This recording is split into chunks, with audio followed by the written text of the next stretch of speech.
Hey, I'm Kimberly with Elixir Mentor. Jacob recently added recruitment services to help companies hire pre-vetted Elixir devs. I help with company outreach, so if you're hiring, I may be reaching out, or you can connect with us anytime at elixirmentor.com. Secure your Elixir apps with Paraxial.io. From code analysis and bot defense to dependency checks, they've got you covered. Elixir first design with GitHub integration. Elevate your security at Paraxial.io. Testing. What's up? I'm Jacob Litzo, your Elixir Mentor, and welcome to another exciting episode of the Elixir Mentor podcast. This is where we discuss everything related to Elixir, from interviews with enthusiasts, pioneers in the community, to innovative projects and libraries shaping Elixir's future. Isaac is back. I believe last time we talked about Ecto modeling and a book that you recently wrote. And now this time we're going to be talking about REST API design and architectural patterns, and who knows, we'll go from there, right? I think we'll have a good conversation. How are you doing? I'm doing great. Lots of work, a lot of it in Elixir, increasingly so. So I'm happy about this, and lots of rewriting. Awesome. For those that may not know you, you want to do a brief introduction, and I didn't want to butcher your last name, so I'll leave that to you. Okay. The last name is, it's how you read it. It's Tsalicoglou. Just read it straight on how you see it. I'm a mechanical engineer by training, did a lot of R&D, did artificial neural networks and classical machine learning back like 10 years ago. Then did an MBA, switched to management, product development management, and now for the past 6 years back in Greece, where I've been running 2 or 3 different businesses, depending on how you count them. Primarily, I'm always a B2B guy. I grew up in a family business, so we discussed this last time, right? And now I'm continuing industrial equipment sales. I've been building over the past 4 years a set of little programs that I use, and that's how I basically got into API clients, got back into programming. And part of what I'm building now with this book is primarily for my own needs, but I saw that it's something that deserves to be talked about. I didn't find a guide like this, so I turned it into a book and open sourcing the result. I could have really used this book, because it was a REST API project that actually got me into Elixir, and it was I actually would not want to go back and look at that code base right now. It's probably part of the motivation is that that's how I got back into programming, because for years I was not programming, and then in 2021 I wrote some programs for my father's business to manage product data, to manage customer lists, to pull data from the Greek tax authorities for company registration numbers and addresses. And I built a little suite of APIs actually with Django Ninja, Fast API, which was fantastic. Like, okay, don't talk about performance, but I don't need performance anyway, purely for internal use. And that's how I got back into programming. And then I started writing little API clients for other APIs like here, maps, and that got me back into programming. But the problem is, after 4 years of no development on those, I started to outgrow them. So now I've started re-implementing everything for my own business that does the same as my father's business, industrial equipment trading. I've been writing everything in Elixir and Phoenix LiveView. And this book is part of what I need in order to manage files. Because, for example, I share files with customers. I will send them the technical manual, and I really hate attaching documents to emails and sending like a 10 megabyte emails with 3 PDFs inside. So I use it as my Dropbox, self-hosted. It's not distributed. It's not like S3 or Garage or Minio. Minio, by the way, painful story for everyone who's been relying. I don't know if you read about it. I don't. You want to catch everyone up on it?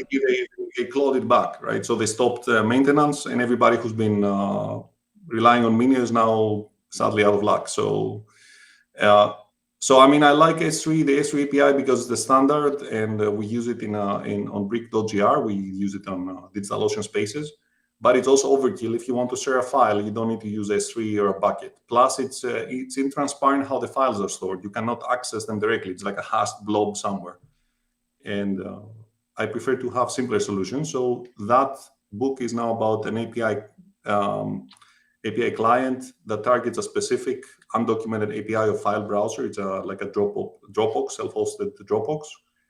and also talking about how to build this and about the mental process behind it, because I document basically everything that comes to mind. That's the same approach as the other books. I feel like I need Yeah. I need to do this for Kill Switch. Yeah, it takes time though. It takes a lot of time. Yeah. Like if I want to be done, I will be done in 1 week. But the thing is, that's how I did it back in 2021 with the other APIs. I did them in 1 week. I don't want to ever touch them again because they are crappily designed. They just work, but they just crappily work, and they get the job done. Sometimes you just need the solution. You need the solution and the results faster than good architecture. But if you can do both. At the time we needed the solution because we had the government in Greece established mandatory electronic invoicing. So you had to codify all the products that you offer so that you can eventually invoice them using electronic means. And we had absolutely no codification for 20 years. It was never mandatory. So we needed something really fast by end of September 2021. And I just sat down and wrote like seven little APIs, call them microservices, doesn't matter. They're not like deployed like microservices. Wrote them in 6 weeks. Worked fantastically well, but I don't want to touch them again. It's like toxic sludge. We can call them like microliths instead of monoliths, right? Yeah, it would be a bit of a stretch. I mean, each one would be a bit of a stretch. Each one has its own SQLite database because SQLite, I love SQLite. Django is the one. One of them is public facing with shows you a QR code so you can scan the QR code on an offer that we send, and it takes you to a tracking page where we use to enter data of where the order is along the way, like it's been shipped, awaiting confirmation. But part of the new business is to make everything as streamlined digital as possible so that I could basically even send offers via isatech.gr, which is the company website. So this is already finished live, and I've been working on the authenticated pages now. That's awesome. Very cool. Yeah. So this current book, it's chunky, and you're only 65% done. It's called Elixir Software Engineering, correct? Yeah, it used to be called something else. It used to be called Elixir File Browsing. I know, and it confused me. Yeah, it confused me too because I got confused many times while writing this. I started off as a little quick client for the undocumented API of file browser. They haven't documented it fine, but it works really well. And it's also really well built. I mean, file browser is in built in Go. I actually like Go. I think it's easy to read. Yes, it has a thing with if, error, and so on. It's a bit verbose. But there is also something new that came out. It's called, I don't remember the name, but basically you write in a more concise way, and it converts it to Go. So Go actually looks more natural to someone who writes Elixir. And so anyway, it's easy to parse. It's easy to understand what happens. And the book actually contains an exploration of the Go code. Even though it's an Elixir-focused book, it also shows you how to spelunk into code and how do you discover what is in there. It's undocumented. Okay, but how do we figure out what we target? Because there's no documentation to be found online about this. Awesome. And it started off as a simple client. I wrote almost all of it and realized it is way too difficult to understand because it was jumping back and forth. Scrapped it, wrote it again, focused on the authentication flow initially and then what this enables, scrapped it. And this is now the third version, it's the one that stuck, where it is deliberately over-engineered. Like you would never probably write an API client like this, I think. It is way over-engineered, but it's deliberately done to say, okay, let's look at it through the mind of somebody who likes the whole software engineering perspective and do it based on capabilities, and you derive the state of the client and you use that to inform something else. But it's also an exploration of what could you do. It's not necessarily what you should do, but it exposes a lot of thoughts about how do we structure it, how we split modules. And it's by no means pretense that I'm some kind of an expert software engineer, but it exposes you also to some kind of growth of thinking about how do you make things complex enough to make it cleaner and hopefully not too complex so that it takes ages. Unfortunately, like every book I've written, it starts off like a little nugget of an idea and I get enthusiastic about it and it starts to grow and it's now 600 something pages. That's wild. And you're only half done? A little more than half done? Yeah, I would say it's a gut feeling, like 65%. It's certainly not 90% done. We're gonna have a Bible. Yeah, that's why it never goes to print, because it's uneconomical to ship and to do everything. So it remains an ebook. That's Yeah. wild. You should just call it the Elixir Bible when you're finished. No, I'll be too pretentious. I mean, I'm by no means, but the thing is that's a good part about writing books, not professional, not like to make money. I mean, it's nice to get the royalties, but for me, the process is more interesting than the result. So, I mean, Northwood Elixir Traders has now sold around 500 copies, which I never expected. I wrote it primarily again for myself. Yeah. And I don't care that much. I think it has a big value. It has gotten great reviews, but the process of writing it taught me a lot, which people appreciate because they look through the thinking behind all the decisions. If When you you have to search for teach, when you have to teach a topic, you do the deep dive and you learn. I think you benefit when you write or like make videos. You benefit more than the people consuming them. I think the tricky part here is to be able to think through the eyes of the reader, and that is the most difficult part. So part of the rewrite, the first two, is that it was jumping around too much. Like, it's okay to say we'll explore how to build this, but it's not okay to just brain dump on how you approach it. It needs to have a narrative somehow. It needs to have a progression, and that's the most tricky part. The most arduous part is quality assuring. It is what I call the replay, where I sit down and replay the entire book, every EX, IX command, everything, every edit to files. That takes ages, but it's part of the process. Yeah. What's up, Brian? We got Brian Cardarella tuning in. Mm-hmm. I think that might be the first time I didn't completely butcher your last name. You're like a mechanical engineering from like trade, right? Mm-hmm. How do you think like that background, do you think that helps you in like API design? Are there like physical systems that help you design like interfaces and digital systems? Yeah, absolutely. For me, I even wrote something always in the summer. I have more free time, so I do deep dives in things I like, so no time pressure. So I wrote an article about how software exceptionalism is overrated. Like, it's software engineering is systems engineering. It's just domain-specific systems engineering. It's my take. It might be a hot take, but after having done a lot of systems engineering, I really think that it's about understanding the system, the interfaces, splitting the parts into subsystems, understanding the requirements, the interfaces, without going all the way to automotive style system engineering, where you get bogged down to requirements and specs for ages before you release something. So certainly it has impacted a lot of how I split things and how I organize things. Plus the exploratory, because I'm deeply an R&D animal. So I hesitate to stop. Or to put differently, I do not hesitate to do a deep dive into something and nerd out on something and see, well, something interesting came up, or maybe not, but we looked into it. That is just fun. It's just fun writing about something that you understand it. Yeah, you understand it really well afterwards, and it's part of the fun of writing something like this without any time pressure, without any editor. But you are the editor. Yeah. So, I mean, the time pressure is a real thing. Like, I feel like even though I release like free tutorials, right? Like, I always overpromise and think like I'm going to be so dialed in, and my weekends I'm going to like pump out 10 videos a weekend and have a backlog. It never happens. And then I always feel like I put added pressure on myself to release free content. Yeah, but in the end, I find if I load myself at 120%, I get more done. It's just how I work. Like, I always open more construction sites that I can afford to, and then I dynamically reprioritize. And it's the same thing with a book.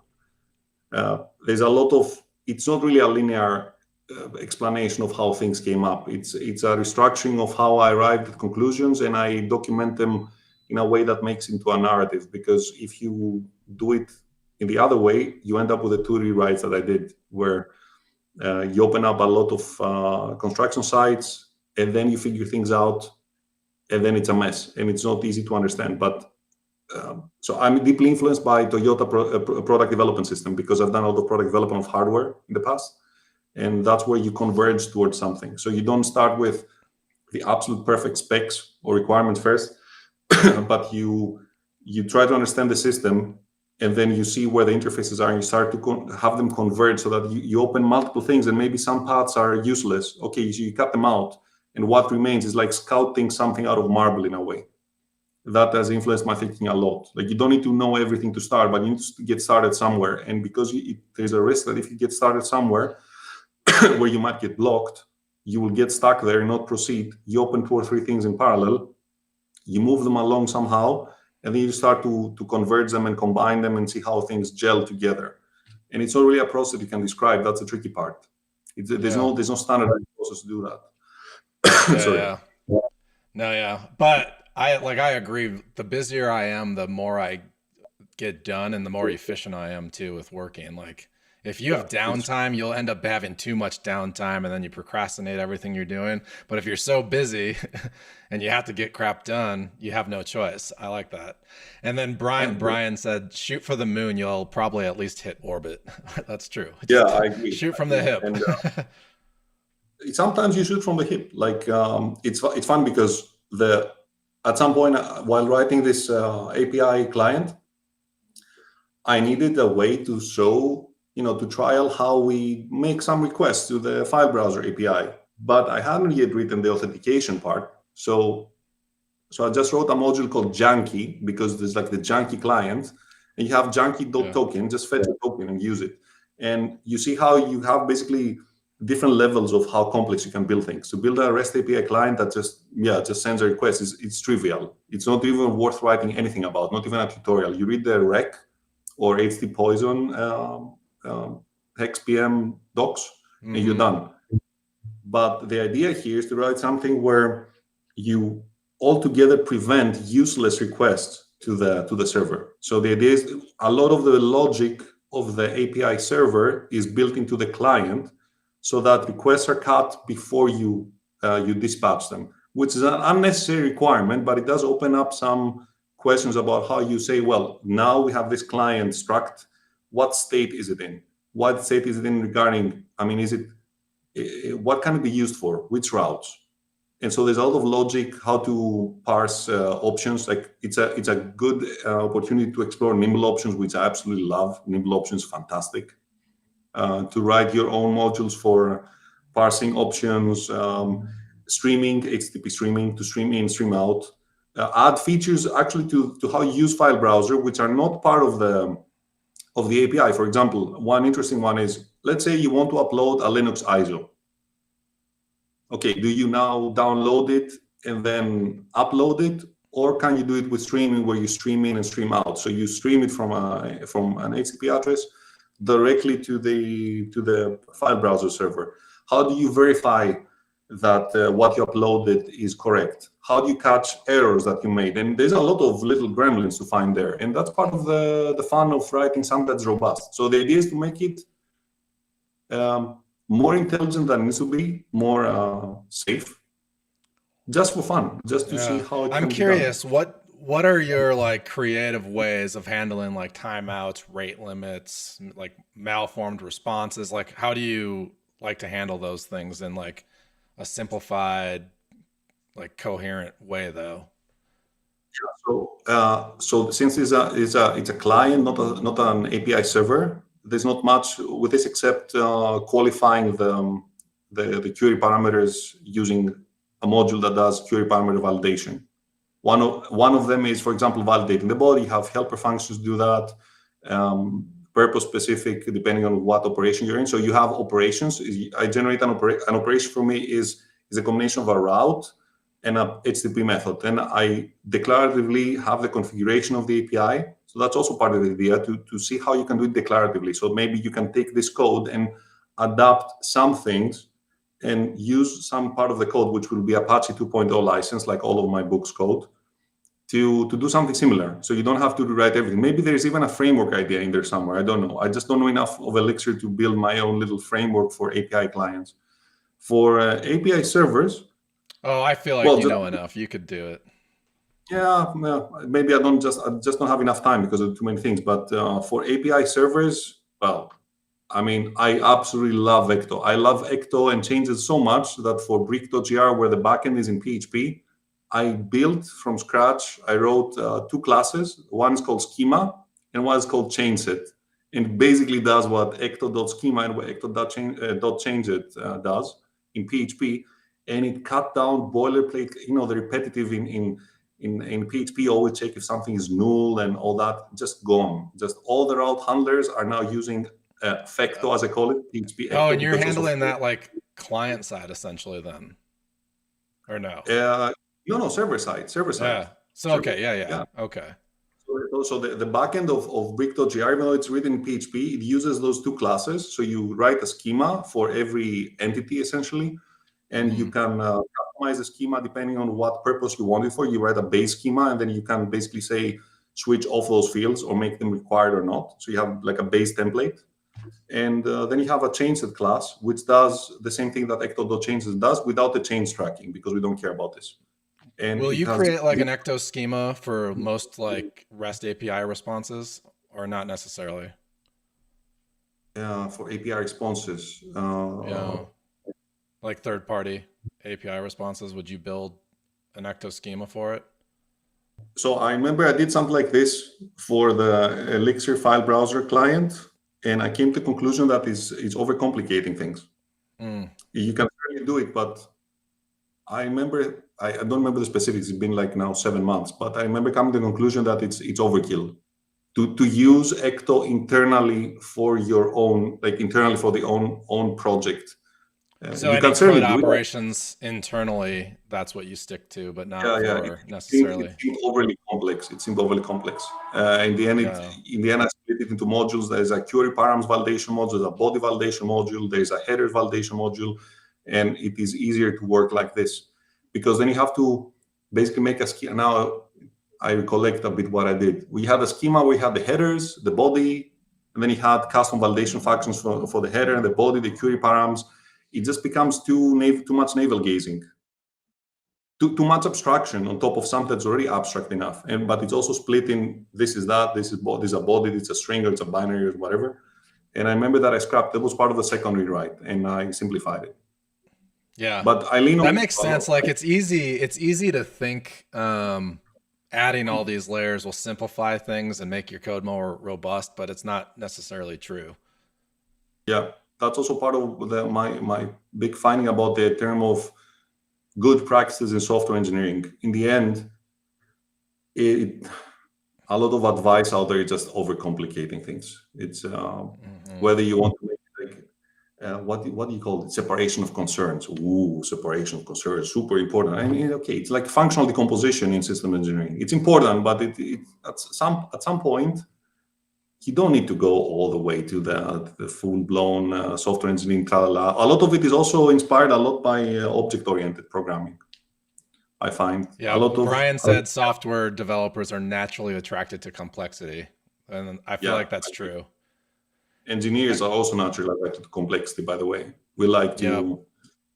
Anyone with an engineering mindset, like you overcomplicate everything. And he said resisting complexity is a skill. And I feel like once you realize, like, the best feeling in the world is when you overcomplicate a solution and then you refactor it and you delete like 1,000 lines of code and you have 200 left, Totally agree. So I picked up Brick.jr software development after it was delivered in version 1.0. Let's say it was an MVP by external contractors. And I've basically deleted half of the front end, and so Next.js front end, Next.js 13, so React 18, no React to Shell issues there, plus PHP, pure PHP in the backend, and I have rewritten half of it. And to be honest, it's the first time I realized what's the point of object orientation, because what I did was I wrapped a lot of things in classes, and things became much easier than having the same code again and again, the same database queries everywhere. But you need to be careful, because I got infatuated with traits, for example. Oh, everything's a trait. This is an accountable trait. It's a billable trait. Then you start to overcomplicate again. And then at some point you realize maybe we overdid it. So let's bring it back down. So I think it's a design process in the end. And people talk about design thinking and so on. It's an opening of the funnel and closing of the funnel. I mean, you need to converge in a way to something that makes sense without pretending that you're Google or someone else who's like a superior software engineer who does everything by the book, clean code and all that, tralala. And you get better at it specifically for the code base as you progress. Plus, as you learn more about software development, you start to have a gut feeling of, yeah, we've tried this again and it didn't end well. So maybe, dial it down a notch in terms of how ambitious we are with the abstractions, because abstractions kill. Like, I overdid it. I spent 2 weeks building a master query class in PHP. And I've tried to do things like that in Ecto and write some kind of a master query module that can do everything. And you realize, no, make it purpose specific. You are never going to need it. You're never going to need that kind of one thing to do everything, like a code module. The problem with like over abstraction of things too, and like maybe it's because I'm just not very smart, but like if you enter a code base that has just like behaviors and interfaces and crap everywhere, I feel like it's way harder to like dig into the code, figure out what's going on, and like find your way around, because it's less clear when you're not like directly calling modules and thing. I don't know. It might be my brain size limitation. No, I agree with that take. I think it's does it make things more maintainable? Not really, actually. I think it makes things more difficult because, yeah, it's cleaner in terms of, you use behaviors which I've never used. Have I used them? Probably not. I don't think so. So, yeah, I use more of the language. If you're super good, super smart, super experienced, it comes as second nature, but you massively increase the entry barrier to somebody else who's picking it up. And a lot of the talk about developer experience, DX, ignores the fact that when you jump around files a lot, you lose track. Like, this calls that, and this calls that, and this calls that module. This is killer. Already you are trying to understand and hold in your mind the complexity of what the business logic is doing, and you only make your life difficult the more you split things into 1,000 places where things are clean because there's a clear interface and everything. But it's so clean that when you try to get back into it, you first need to understand the universe. Like, you need to, to build a universe to bake an apple pie, the Sagan code. I think that's the code. And depends on what you need the software for.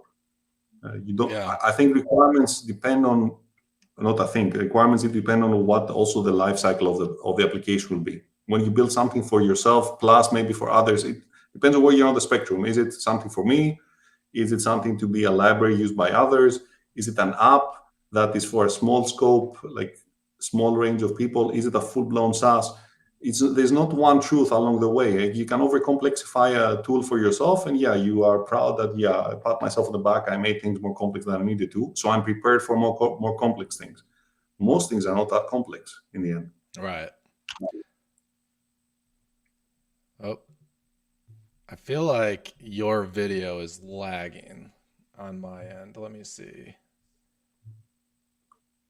What can we do here? Maybe I can just refresh you. Seems okay here. Green indicator. Yeah, you're coming through great for me, but then the connection to OBS is not great. Oh. I'm going to just try doing a little refresh here. There you are. You're back. Yeah. All right. Let's see how it works. This time, no ADSL, so no issues, I think. No, yeah, it's not you. It's me. Oh, okay. I'm pretty sure. Brian throwing a little shade out there in the chat. He said this entire chat can be summed up to why doesn't anybody contribute to live view? Yeah, I know. I follow Brian and he has his beef with live view native, right? But I abstain from mini market drama. Yeah. It's not my circus, not my monkeys, as the Polish say. Yeah, I feel like the hard conversations are good to have, though. I think it's an eye-opening exchange, right? And like everyone's goal is to like make Elixir more readily available. People need to adopt it. They need to see the light at the end of the tunnel. And I think like all these hard conversations need to be discussed. Like, why isn't it being adopted, But I just don't know whether it needs to be adopted, because everything that becomes popular eventually gets its own issues. That's true. Yeah. I know it's like not great overall but I like the community. I like the size of the community. And yeah, exactly. I like the fruits of the labor that like benefit me and my projects. Like I feel like no one knows the cheat code, but we do. Yeah, that's what it feels exactly. And I fear that if Elixir becomes super complicated, it will attract the same degree of overcomplexification and the churn that happens in the JavaScript ecosystem. That's what drives me mad about coding in TypeScript in XJS. So much churn. Like every Oh, time you dude. run first all the vulnerabilities, and then you run npm install, and this has been deprecated. Why do you, it's a simple library. Why do you deprecate it? Because maybe you wrote something else to put it on your GitHub. I mean, there are a lot of people who write JavaScript and TypeScript libraries, and they just love deprecating things. Just some things need to be more stable. And I particularly like how Phoenix and Phoenix LiveView have been handled. Yes, there are a lot of changes happening, like recently with Phoenix 1.8, the scopes that I have to now wrap my brain around it. But I don't have to. It's whether I choose. I went back to projects I wrote 2 years ago in Phoenix LiveView before it hit 1.0. It was Phoenix LiveView 0.17 or something, I think. And it was not difficult to convert the code base to their latest versions. And this is not the case with Next.js, React, whatever. It's just maddening how things get deprecated and breaking changes every time. It's like you spend most of your time, if you want to keep things up to date, especially with vulnerabilities, chasing after a moving target. PDF, JS, dist, React, dash PDF. Like, oh my God, like, do we have nothing better to do than to chase after NPM packages? I will say normally, like if you're updating projects to the latest Elixir version, OTP version, whatever it may be, it's usually pretty pain-free. Yes, it is. 1.18, many packages don't do things the way they expect to do. That's true. That's why I found it works okay with 1.18.3. That's where I'm at now. Okay. Yeah. I pushed a couple products to 19, but yeah, relatively painless, and depending how big the code base is, right?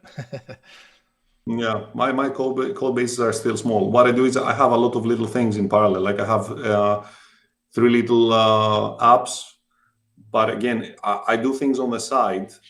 At some point, reaching the point of deployment. So far, none of them has reached it, besides my company website, which is not fully built. But I'm still on the path of Elixir, of discovery, learning, updating, and now with Brick.gr, we'll take it to production over the next 6 months, a sister API, because PHP, if you don't have a runtime, you need to have workarounds, like you use Redis or use cron jobs to make some requests, like all this nonsense. Why would I do it? If I write an API in Phoenix, and that's what I'm porting now, I get all this for free. I don't need to babysit 2 or 3 other dependencies. I prefer the monolith. You can spin up processes for whatever you need. You don't need to baby different dependencies. That's for me the biggest one, especially when you're a small team, and we're a very small team. You need to be able to deploy easily without a lot of ceremony, because we are at the stage now with the software where we get feature requests every couple of days, feature improvements, bug reports, and you need to be able to say, they're fixed. You gain customer trust. You see the number go up. Oh, you also release a newsletter every time you have a new point release or a major release. And the more moving pieces you have, the more you have to chase after, oh yeah, this now works, but this doesn't. Now this broke because the interface broke. I'd rather have one thing, one code base, deployed, done. Keep it simple. Easy. Well, I mean, I think so many people underestimate like the amount of traffic like a single node can handle too, without even having to complicate things with distribution and all of that. But if you need to, it's really easy to do. Yeah, I haven't dug into this yet. Like it was one, I see that Chris McCord was posting something about distributed SQLite recently. I want to stick with SQLite. Yeah, as long as it will carry me. And then fine, I switch to Postgres with Ecto, change the adapter, maybe adapt a couple of schemas, re-import. I personally find that starting low tech, easy is the best thing, because you need to understand the domain first. Absolutely. And I then, agree. and then you can do Avoid more crazy. overcomplicating things. Well, Yeah. it's like the same approach as you do with like creating a product, right? You want just the viable features. You don't want to Mhm. have the Swiss Army knife day one. And honestly, I think any product that turns into a Swiss Army knife is the death of that product. Yeah, because the UI gets so complex. Like for this SaaS, which is property management specifically for Greece, we get great reviews for the UX UI because we deliberately didn't go the route of saying this is an ERP. Yeah, it is an ERP, it's Yeah. an asset management software, but it's designed to work equally well on an iPad. So when you look at things, I call it the Dixon's laptop. Imagine somebody has bought a laptop with 1,280 by 800 pixels wide, like a crappy laptop. If you target this viewport, this kind of specs, then you will make a website that looks good on a small screen, looks good on a tablet, make some adjustments to make it also look good on the smallest iPhone SE, which Yep. not many people have now. And then it's easy you can add bells and whistles for larger viewports. But I like to be conservative with what I'm targeting, not assume that everyone has an M4 MacBook Air with tons of memory and everything. And then Right. you can deal with more things. Same thing. By the way, interesting thing is when I hit the MySQL database from PHP, I get far worse far worse performance than when I hit with Elixir. I was totally impressed. Oh, Same interesting. connection. Yeah. Plus, you get all the goodness of Ecto and making queries with Ecto. I mean, Ecto is magical. We're lucky to have that library. We I'm gonna can talk about. Yeah, go ahead. I'm gonna pause us for 18 seconds and then we'll be right back. Hey, I'm Kimberly with Elixir Mentor. Jacob recently added recruitment services to help companies hire pre-vetted Elixir devs. I help with company outreach, so if you're hiring, I may be reaching out, or you can connect with us anytime at elixirmentor.com. And we're back. Mm-hmm. But yeah, like, I don't know. I think we're really lucky to have Ecto. Like, we don't have to think about much performance-wise if you're using Ecto properly. Ecto is, we can talk about Elixir, but in the end, the language, I love the language, but the one thing that really changed how I think about doing operational databases, or even without databases, like you can use Ecto fantastically, as mentioned the other episode about North Elixir traders, to just validate data. And many people don't come to this idea, even though the documents explicitly mention it.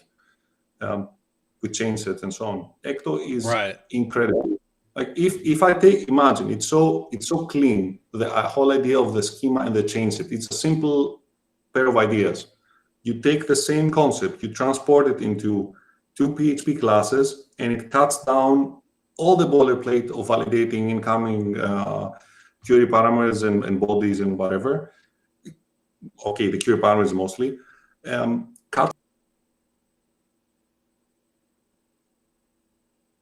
Validate these. So what cast state, validate required, all the different validate number, validate, it just reads well. So I think it's an underappreciated gem of the ecosystem.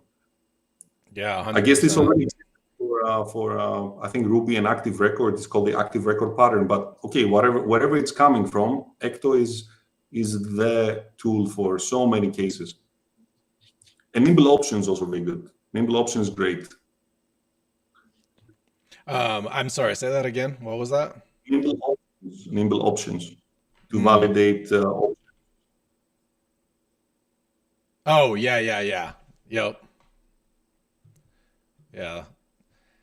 Yeah, we're definitely spoiled. All right, let's see. We have questions, comments. Let's see. No, not any new ones. But let's see. I've got questions for you, Isaac. Let's go.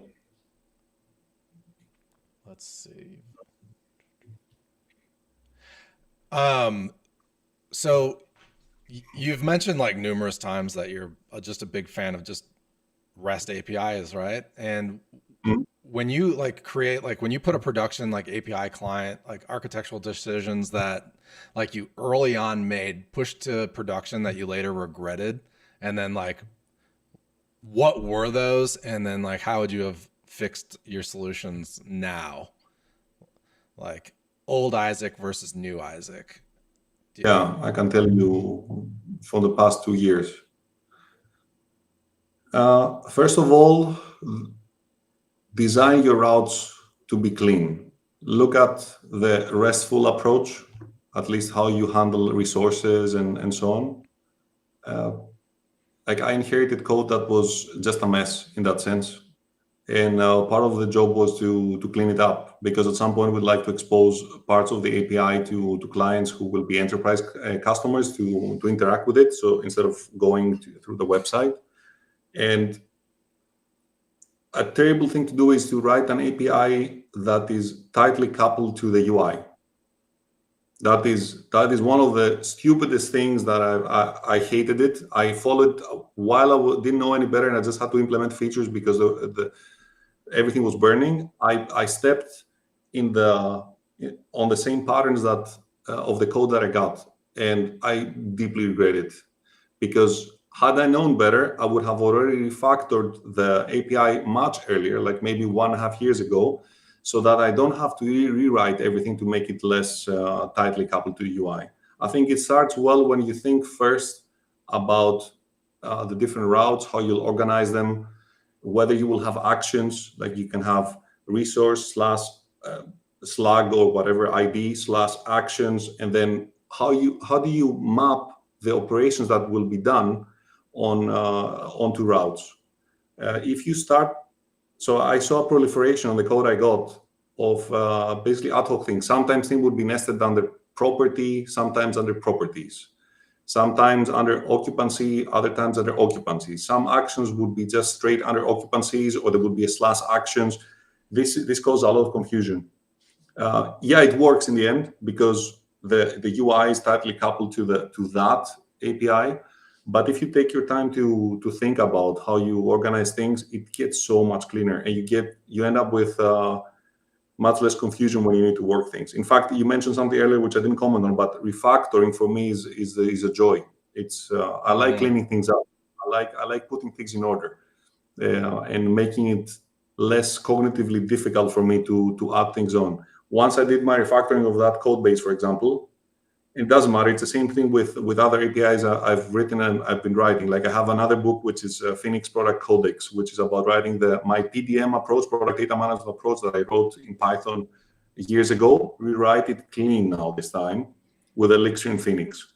And I spend a lot of time explaining how things will be interrelated and everything. And you cut down on complexity a lot, because you also how you write the JSON and whether you load the related data or not, because this can lead to cycles. And I would say one thing I regret is not thinking about things more. But when you are in a rush, so when anyone is in a rush, the first thing is not to stop and sharpen the axe, is to, okay, we need to fix it because somebody requires it, and we have a client coming up and they want to see it working. And you're just building in planned refactoring from the get-go. It helps to plan ahead. Yeah, a bit enough that you don't shoot your own foot. Can you talk about like what you mean by like too tightly coupling like UI to like endpoints or API requests? Like, yeah. I mean that the API serves the UI almost exclusively. So if you then want to hit the API programmatically and not to serve the front end, you end up with a lot of data structured in a way that serves the API, the front end, but is redundant or not clean, or the one route returns data, metadata. The other one returns data nested underneath metadata. The other one returns data, metadata, results. That also is a big lesson over the last months. Yeah, so I feel like that's like a very easy trap to fall into with like the basic like RESTful API solution too, right? Like you're either over-serving too much information or under-serving or making more requests than you actually need to. And like, what's your advice to like avoiding returning too much data, not enough data, requiring 10 API requests instead of like one? So assuming that you don't have Phoenix Live View where you just talk directly. And assuming that you have a split between front end and back end, my first advice is, if you can avoid it, stop with the stupid split between a front end guy and a back end guy. This is just a mess. This kind of splitting things across brains just causes transaction cost. That is the essence of the problem, where the front end guy will say, yeah, well, I need to show this field here. You need to give me that field. And the other guy will say, yeah, okay, now you have that field. And gradually the responses balloon to serve something that was ad hoc designed. And that is sometimes, well, in my case, the problem was that we're returning a whole sheet of JSON, right. SHEE, to say, yeah? So a whole sheet of JSON, because the pages were not componentized. So vice versa, if you're serving dead views with Phoenix, make components, functional components, and return the data that this component needs, instead of just here have everything, and you can pick and choose. That's like the all-you-can-eat buffet. But you will return too much data, which is convenient. That maybe is a good choice when you are starting out and you haven't yet finalized what content will be, what you're showing, or you're returning too little data specifically for that functional component, in which case you make too many requests. Now, with Elixir, I wouldn't mind, because Elixir is faster than PHP. But I find that in my case, sometimes you overfetch. Like you could you need to find a balance where if you split it too much, you have too many independent things that are pinging the server back and forth, and you have to manage state and update. In Next.js, you have to mutate. If you're caching something, you need to remember to invalidate if something changes from that component. Like if a component is self-contained and you have an edit button and it makes a post request and you have already cached it, you need to remember somehow to invalidate it. That is all complexity, because you're essentially creating a distributed pattern of how data is shown on the page. And there's a middle ground there that is specific to the page you're modeling and what you're doing with it, where you find that, okay, now things kind of flow, but you can certainly go overboard on either direction, where you're just returning, here you go, we have this issue with returning documents. Imagine you have properties, like real estate properties, and every property can have documents. The documents list grows. So you have a page on the left, on the sidebar, where you turn all the documents. While the software was young, sure, return all the documents. How many properties will you have? You have 5 properties, and each one still has like 5 documents. Yeah, well, now comes the first customer, has 100 properties listed, and starts with 20 documents.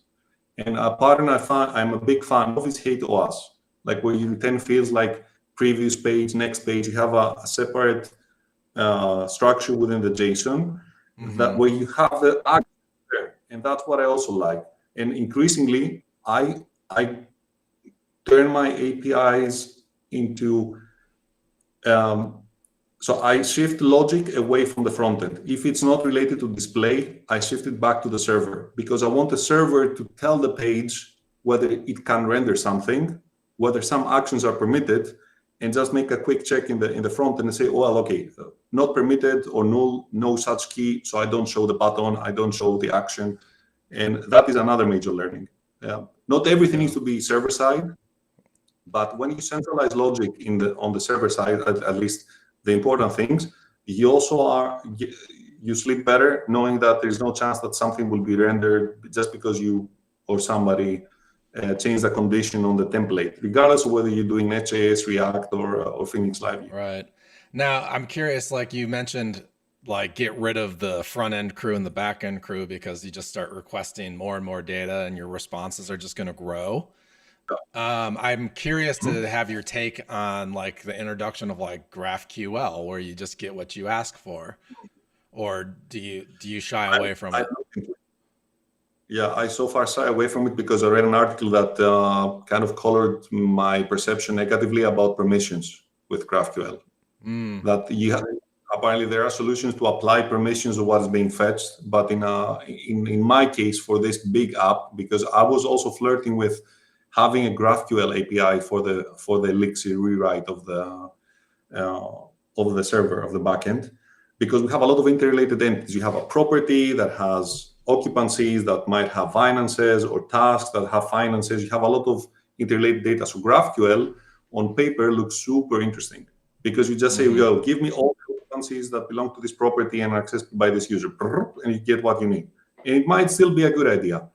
But the thing is, because we have 3 different roles, or assumed 4 roles, 4 different views, depending whether you're a property manager, a property owner, a property tenant, or a supplier, you need to gate access to information, not only depending on the role, but also depending on whether, from a business perspective, you want, for example, the tenant to be able to see the owners of the property they're renting.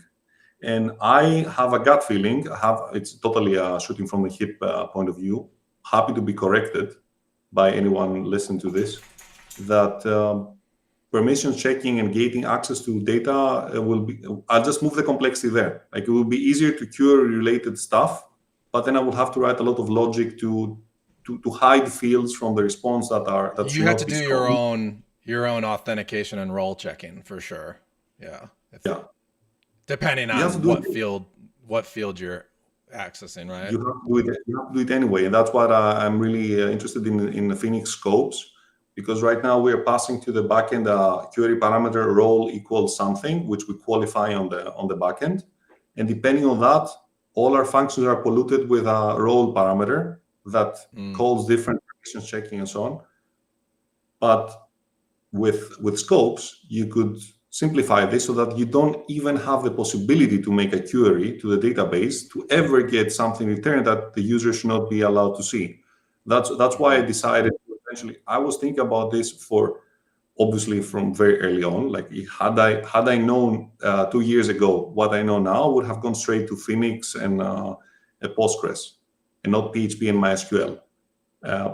But okay, hindsight is 2020. So now that I see that there are scopes, I start to imagine that, this will actually cut down a lot of permissions checking and the worry that somebody might be exposed because we are casting the role differently.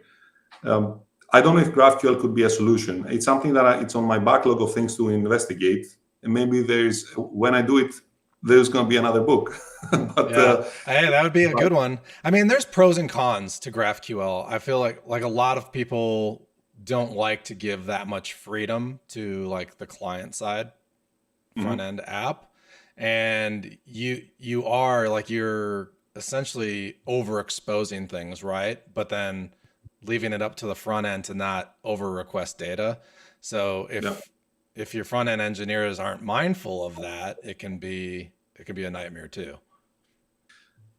Like every solution, it has its drawbacks and its pros and cons. I just think it shifts my gut feeling again without having looked into it extensively. It's like squeezing a water balloon behind your fingers, how I imagine it. The water balloon is out somewhere. You can squeeze complexity out of something up until a given point. At some point, you just reallocate it to something else. You solve 3 problems, you create another 5 in some cases. And in our case, because we're in the EU, we operate exclusively in Greece. Therefore, we are, GDPR. Even though GDPR is a joke, we still want to play things by the book. And this means that I am super dreadful of exposing the private information, because you have information in there about who has paid which amount to whom, to which bank account. You have private information about who owns what, to what percent. You have contracts. So it's tricky. I always think super hard about what I expose. Yeah. Plus, there's the human factor. What do you? Who wants to? Who? No, sorry. I was gonna say, do you, with like sensitive information like that, do you start to dive more into like multi-tenancy and stuff then for solutions? In our case, no, because it's a platform where anybody can sign up, but there's so you sign up, you have a profile, and people can connect to you. So I add you as my contact, I can assign you as a tenant. Therefore, multi-tenancy in the sense of every customer has their own prefix on the database could work up to a certain point, but will make things more difficult for everything. Certainly something that I have on my mind to check out, but so far not yet. Okay. You could do, I forget what it's called. I know what it's called in Ash, but they do like the attribute multi-tenancy where you're just essentially filtering by like an organization ID for everything. Yeah, you can do it with an association field, essentially check out. Instead of having separate database schemas or the prefix. I forget what that one's called. Is that Your context? Your recent videos about Ash and the multi-tenancy actually got me thinking about when I started the rewrite, implement things with Ash, because that's kind of where it goes. However, I decided against it because I know Phoenix well enough to implement things, but I think that now taking on also the Ash learning, which I was early on, I was interested in Ash 3 years ago when it was just getting started, and I had even joined the Discord, and it was still very, very early. Now it has grown so much, so it starts to become really interesting. Yeah, I mean, I get it. Like when you're sitting there and you're like, I already know Elixir and Phoenix and I can move quickly. And then like learning Ash is like learning a different language because you have to pick up their DSL. And I like gave up on it the first time I picked it up. And then when I actually sat down with the book and started understanding things better, like once you understand the little Ash paradigm, there's only like so much you can do. But like once you know how to do it the Ash way, everything is like, you move very quickly. I don't know. I'm a big fan. Like if I were to build like any SaaS product that I'm building, like there's usually you're not doing anything special. It's just, CRUD operations, right? I would suggest, probably checking out Ash because especially if you're working by yourself and just building a product, you can move quick. I just lost a light. But I'm a fan. I like it, but I also I understand both takes. Like, is it worth learning this new framework or just move fast and do what I'm already used to doing? And then LLMs change everything too, because now you can just move quickly with LLM-assisted coding, I haven't drunk the vibe coding Kool-Aid yet. I drank a bit.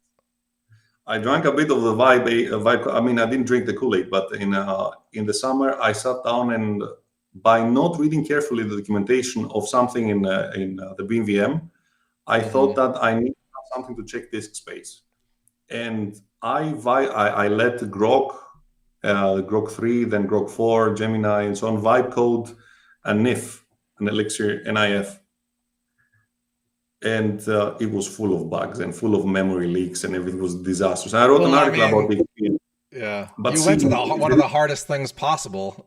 It might be better now, honestly. It worked, but then I want to make it multi-platform. So eventually I had them rewrite it, and each one was checking each other. So each one was reviewing, and when the one was getting stuck, it was getting the code from the other one. Not automated, just copy-paste.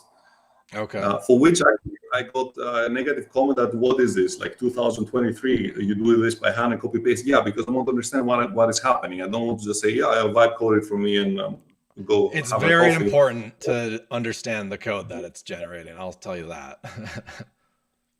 Yeah. I know it because I use especially for things that I'm bored to write, like writing yet another query for something. I subscribe to Grok, and Grok 4 has been really good. But Gemini 3, Gemini 2.5 Pro is already excellent and catches things that Grok sometimes doesn't. What it helps me with is review. Like I will review code. I will have review. Review is nice because then you already know. And the best comment I read about vibe code, the best comment ever is somebody wrote on Hacker News. The problem with vibe coding is that you become the junior software developer on your own code. And I hate that feeling. I hate that feeling where I don't know exactly, I haven't followed through, I haven't built a mental model of what the code is supposed to do. And I have to understand what the LLM gives me, which sometimes is total crap, and correct it.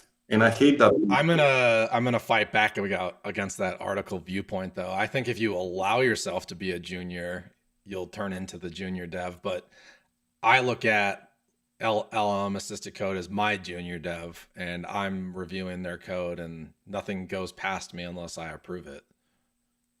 And that's exactly how I do it too. Yeah. Or I will have it if I'm uncertain about if something is written in a concise way, or if I want to make some functions more composable, because I abide by the idea that first I will write it in a way that works, even though there might be duplicate code, and only then will I see whether it deserves to be more composable. In Elixir, this comes naturally because the language somehow guides you to make things more composable, which is why I like it so much. PHP, not so much. there's this excellent article about semantic compression. It's very popular, semantic compression, which talks about the same thing, which I agree with even before reading it.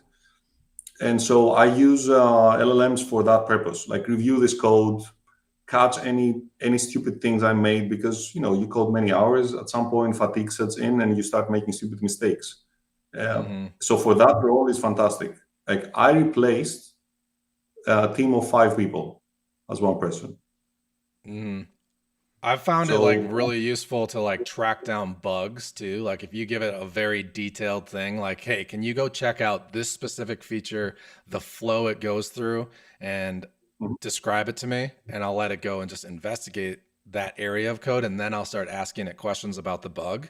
And like, honestly, I've tracked down some crazy bugs in code bases with LLMs, and that's pretty cool. Do you just copy paste, or do you use Claude and let it run, or whatever it's called, Claude? I'll use Claude Code. So I'll usually make it like make a plan, and then I'll approve it, and I'll just let it rip, right? But I keep an eye on my Git difference, and so I'm constantly watching the code write, and if I don't like what it's doing, I'll interrupt it, or I just do code review as it goes. Yeah, I use it still manually. Like I maybe in my stage of my learning of programming, I always enjoyed programming. I like to build things by myself, and so I enjoy writing the code. I just get bored writing things that I've written 10 times before. So for that, I will say, well, this is the context, this is what we're building. I have a briefing, or in Grok, I will have a separate project, and I'm building the. Sorry, just let me deactivate this. So I will give it. I open a project in Grok, and I give it the context of what it is that we're building and so on. So it's like kind of an agents.md, so that I don't have to repeat the instructions, like what are the entities, how it is structured, what is the database schema, and so on.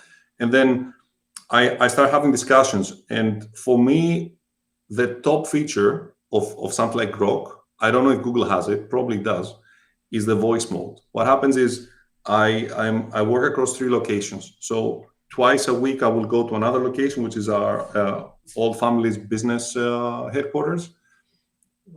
I have my dog there, so I go to visit my dog and to change the environment. And what I'll do is I'll stay super long and work and code and do anything else. And I will leave maybe at 1 or 2 in the morning, because then I also find no traffic to come back to the center of Athens, which is notorious for being difficult to park at. And as soon as I get into the car, I open Grok voice mode. And so I have a backlog of ideas and concepts and so on. And for 30 minutes, I am discussing with Grok how I could do this, what do you think, could we do this? And it sometimes has led me down blind alleys. Like it really messed it up once, and it overcomplexified things. But it's like making a after action review and seeding the next day. I use it a lot for this. It's an excellent thing. It's totally worth the subscription. Yeah, I would even pay more. That's a cool approach. You're like just rubber ducking when you can't sit at a keyboard. You're making your car drive useful. Like I listen to a lot of audiobooks when I'm driving, and I started carrying around like a little notebook so I could write, like when something comes up and I'm like, oh, I got to check that out, I'll write it down. But I feel like just talking into your phone is so much easier. This is an underappreciated role. I know that people talk to LLMs as if they're therapists and so on, which I find horrendous. First of all, you're sharing deeply private information. I would never. But I have absolutely no problem. I'm a locked box. No one's going to know about me. The nowhere man. But it's underappreciated. I mean, for me, when I leave work, the engine is still firing on some of the cylinders. Like it takes me time to kind of count down. During my drive, I get it out of my system. Like I see the discussion, and when I return to it, like I have multiple discussions open about concepts, about the refactoring to Phoenix Live View, about using caching, about anything that comes to mind is a drive. Basically, it's 30 minutes worth of discussion back and forth, and so I have multiple. I don't write things down. my backlog of ideas for the future are part of this. For example, the discussion about GraphQL. I had a discussion about this 3 weeks ago while coming back from that location.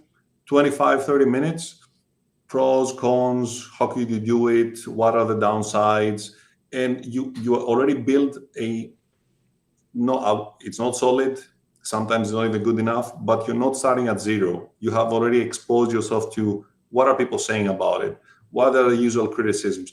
This is an underappreciated role of what you can do with LLMs. You don't have to use them to give you code. I mean, the code is sometimes suspect, but you can certainly use it as a repository of ideas, of concepts that you plan to explore at some point. And so prepare yourself for the next bout of development. I absolutely love it. It's my favorite. It has turned my boring drive, which I've done hundreds or thousands of times, into something I look forward to. I know I get in the car and I will brain dump and discuss something and kind of relax, discussing about potential ideas, changing things around. That. It's like a custom podcast curated to what you want to talk about. It is that, yeah. And you get, the thing is, I always find that LLMs are excellent for summarization. I think that is the one thing that they do well is summarization. Mm-hmm. They hallucinate a lot and so on, but when you have given it out of context, when you want to get back into the game, when I want to do this, I just open the old discussion and say, well, it's been a while since we discussed, so just summarize the core ideas of what we discussed. And you get a nice list of, the idea was to change this to that, and we discussed risks and opportunities for this. And you start already it's like having a secretary that documents conceptual ideas, anything. And for me, they have been a massive enabler. But coming back to the vibe coding, then what it is, I decided to make it multi-platform. So I had the LLMs write it in Rust, worked really well. GitHub Actions, lots of back and forth, especially for the Windows builds and for the Mac builds and everything, and it all worked out well. Did you do native everything? Did you? Yeah. Or did you use? Okay. Yeah, it compiles natively everywhere, and it works. And it's useless because you can get the same information from the Beam VM.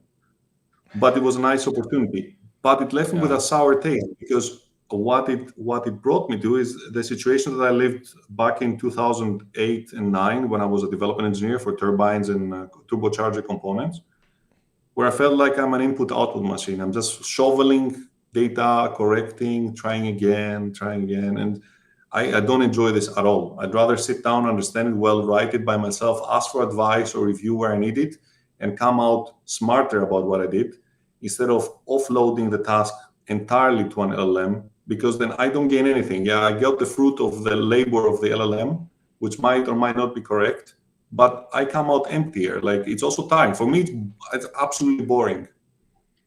Yeah. I like that. So I'm not a huge fan in full auto mode. Yeah. I might have to take up that and start talking to an LLM. Because when I first started architecting Kill Switch, I was like, all right, how can I approach like the zero knowledge encryption? Like, I didn't know that much about it, so I had to do a ton of research. And like Claude actually helped me like quite a bit with how I should handle the client side encryption and what I can do. And it helped a lot. And it helped me put in place a lot of the workflows of actually implementing things properly. But I also didn't just like let it rip and write that code for me either, because it's like, it's super important to make sure that's what is really nice is also to transpose concepts. I use this a lot. Mm-hmm. For example, now on the rewrite, I explain to it how the app is working with the front end, the PHP front, the PHP backend, and the Next.js front end. And then I say, oh, look, we're going to rework this. I'm reworking this in Phoenix and Phoenix Live View. So how do the ideas of that map to the other? Is my understanding correct? What is the closest parallel that we can find? For example, to componentize, to write the queries, to cache. So things that I might already know to a large extent, but it helps to have them qualified and just record them and document them like a list of things that, yes, indeed, your understanding is correct. Okay, good. I take this as an input. Might be hallucinatory. Actually, it's not. And nowadays, I think for very specific things, Rarely do I ever get hallucinations. I mean, most of the things that I get from an LLM from Grok 4 is pretty solid. Yeah, that's awesome. For I haven't used Grok that much, but I'll have to check it out. it was better than ChatGPT 4 or GPT-4. It's worse than Gemini. Okay, My interesting. experience. Yeah. Are you constantly jumping in between them all, or do you just kind of lean towards a favorite? Uh, I have a subscription to Grok, and I use this mostly. And I think also there is a lock-in effect because I have all my discussions there, so it's unlikely that I will switch.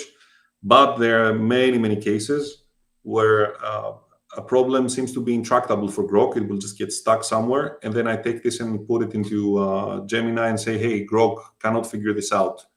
Maybe I don't know if the antagonism helps the LLM work better, but I say you need to fix this because we're on a tight schedule. You kind of coerce it a bit. Say, pinpoint the issue and recommend the solution. Here's the code, and it usually finds it. I find that you cannot rely on just one of them. Yeah, sorry, I'm trying to see if Claude has a chat feature because I feel like it doesn't, but I'm not sure. Maybe people watching know. Like I'm so curious. Like I love this use case for it, and apparently I don't know Here's my here's password. another use case. Here's another use case that I use a lot. Obviously, knowing the caveats of prompting something like this. I have a prompt which I tell the LLM, you are a composite character of Joseph Valim, Chris McCord, Sasa Juric, Dave Thomas, and Martin Fowler. Mm-hmm.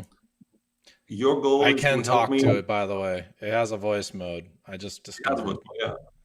You changed my life, Isaac. So maybe I'll change your life with another one, which is a favorite one for learning. I don't know if you hear me. So I tell it, I have a prompt where I say, it's a copy paste. You are to act as a composite character of Joseph Valim, Chris McCord, Martin Fowler, Dave Thomas, Sasa Juric.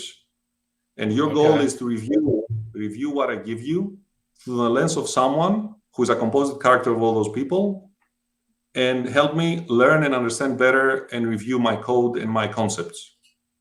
I like that. That's cool. Yeah, and does it work pretty well? Yeah, it works fantastically well. Well. There were also, for example, a couple of architectural decisions for the REST API client in the book. After I complexified it, and I realized, well, how would other people do it? If I were an expert, how would I do it?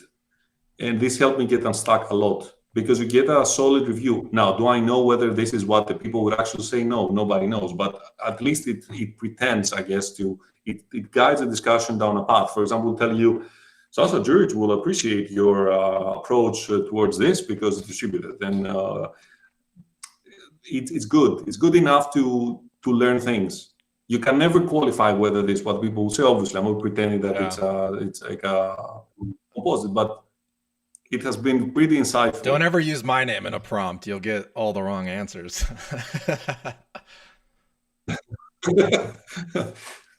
Well, now I have to try. It'd be really funny, actually. I wonder if any LLMs know who Elixir Mentor is. They probably know because it's Scrape now, so they know. That's crazy. I'm going to just start making fake content, just AI generated Elixir Mentor videos. Fantastic. Bring in the dark forest, what you call the dark internet theory faster to fruition. Exactly. But coming back to LLMs, I think it's a boon in the end. For me personally, it's a fantastic tool. Are there risks? Yes, there are. Are there problems? Yes. Is it AGI? No. Do I like vibe coding? Also heavily no. But if you know how to use it, it's a tool. And a tool is only as good as how well you wield it. So for me, it has unlocked a new career in a way. So I cannot say anything overly critical about this. Yes, okay, energy consumption, blah, blah, blah. Whatever. Yeah. I think like the whole, I don't know. I feel like something is going to implode. Like it's just so expensive to run these huge models. So I don't know. I have a hard time wrapping my head around a future of like these giant models out there doing everything when you got like ChatGPT out there saying that, like, begging for money, begging for government bailout money, and like, so where does this lead us? Like, you guys aren't profitable, so either all of a sudden we're gonna start having to pay thousands of dollars a month to use this stuff, or we got to figure out a more efficient way to use it. Do you play at all with self-hosted LLMs I or haven't, Llama? no. But I feel like that's gonna be the right route to go, right? Is an affordable way to self-host your own LLMs. That's what we do with Brick.gr because Okay. it's also part of a value proposition. Like, it goes down really well on a pitch when I talk to potential customers.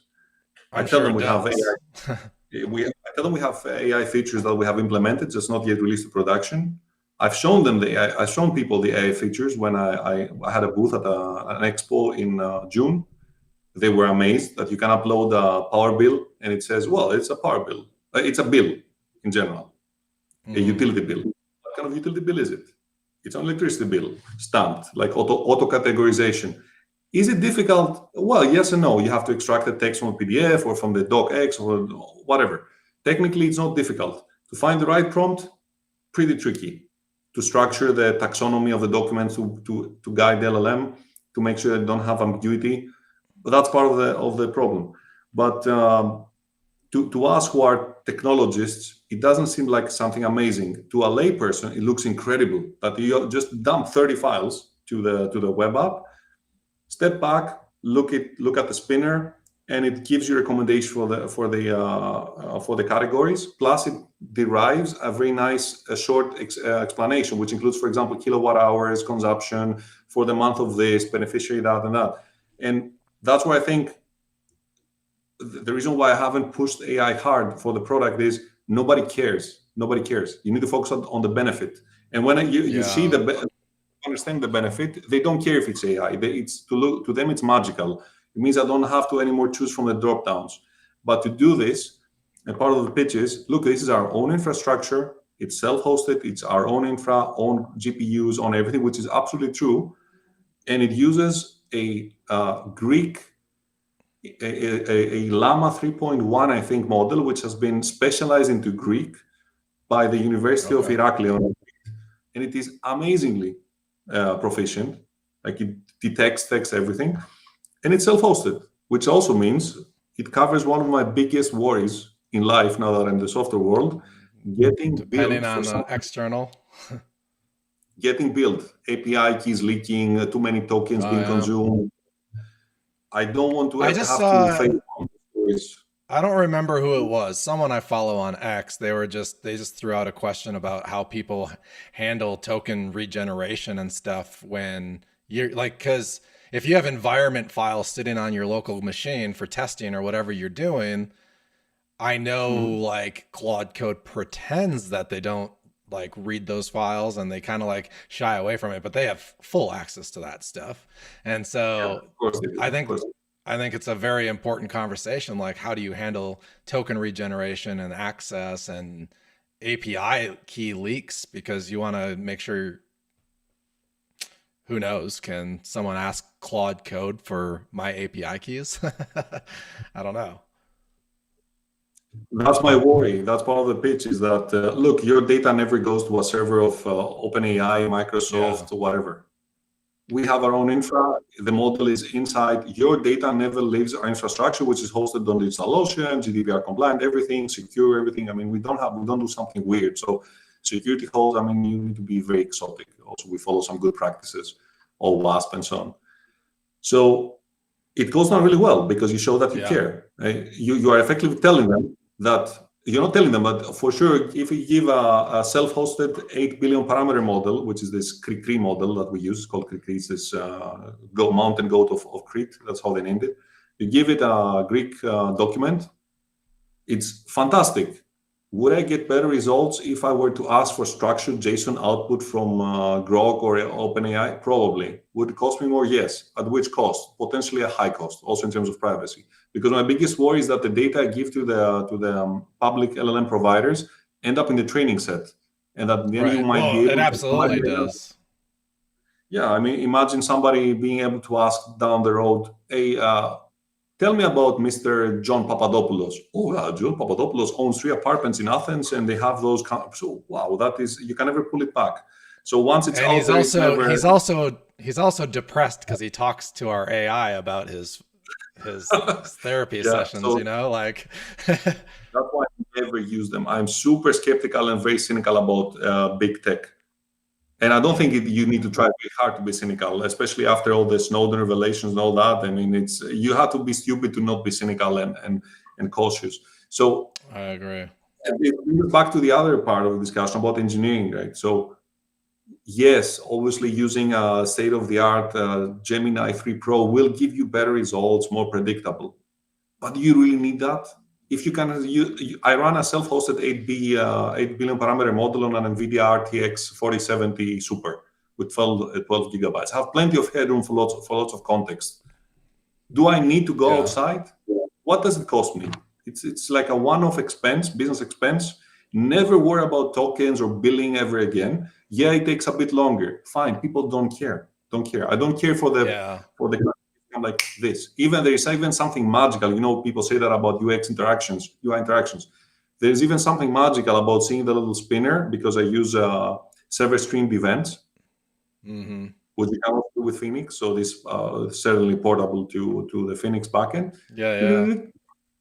Bill, electricity, spin, description. That's nice. People go, wow, that is amazing. So you have and you don't have variable costs on your end at this point either. That's my goal as a startup / scale up. That's my goal, to avoid somebody else's opportunity now to pitch AI tralala, as I call it, and hype, so that I incur the cost because I'm wrong, because I exposed credential or I was overcharged. And that's also part of the motivation behind not using AWS and using file browser, which the API of the book is that I don't want to have to self-host Minio, which is they just made the rug pull, or to go to Amazon. I don't want to ever go to Amazon for anything. Why don't I just spin up a file browser server, which is trivial, self-host it here? I don't need distribution.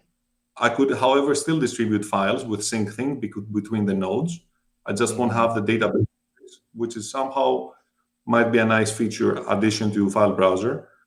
File browser is unmaintained in terms of being in maintenance. So, I mean, it's in maintenance mode. So there are still little patches coming up, but it has been superseded by something called File Quantum, which now adds OAuth and all that, which I don't care for. I don't care. I want things simple.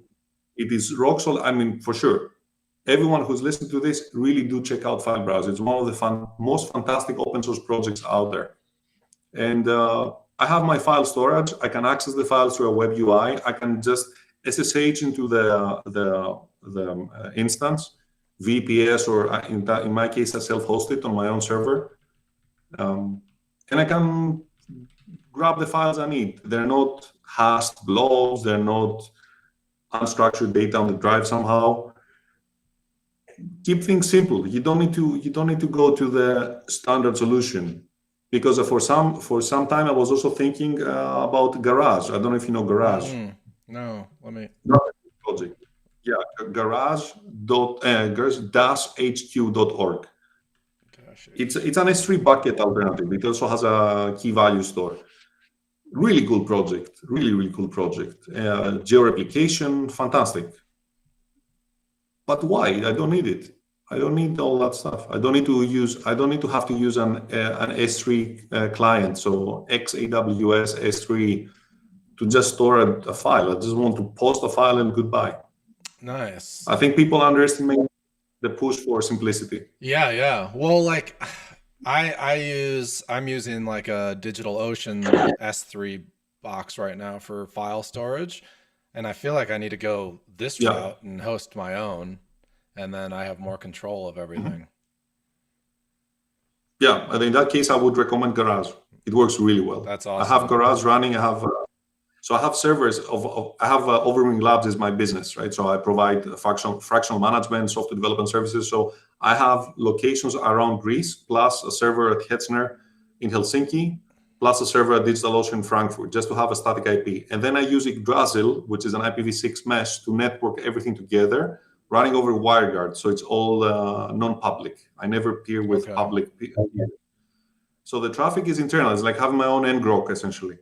And I deploy things on Proxmox, and I have them across locations, and I have Proxmox backup servers, so I store offsite backups, and it's super solid. And Garage runs on different nodes, and because there are different locations, it's pretty, I mean, if all 3 locations or 4 or 5 locations that are running Garage all lose connectivity and power, then we're probably worried about something bigger, like war with Turkey or something. So it's improbable. Which gives me an S3 bucket on which I have no variable costs.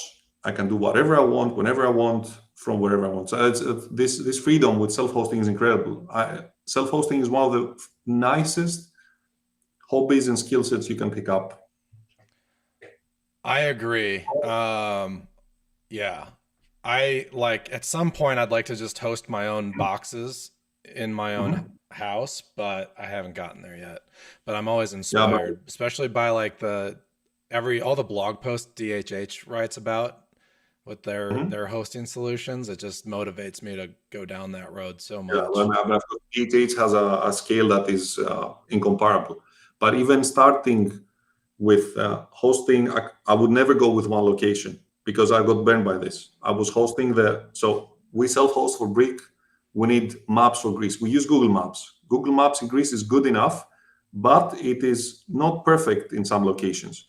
So I self-host a nominating API of OpenStreetMaps and a tile server only for Greece across 3 or 4 locations. And I have a Caddy server on a VPS that does round robin with weighted round robin across the locations. It has never gone down. If I want to reverse geolocate or search in Greece, always solid. If I want to deploy something for Cyprus, which is a new use case because we have customers now from Cyprus who are interested, I just copy paste the same recipe of those VMs or containers. Specifically with the data for Cyprus, I create a subdomain and I'm golden. And this is immensely frugal if you think about it, because I could entirely get rid of Google Maps, which is not even as good as OpenStreetMap for those geographies. It's surprising, but it has better data. That's wild.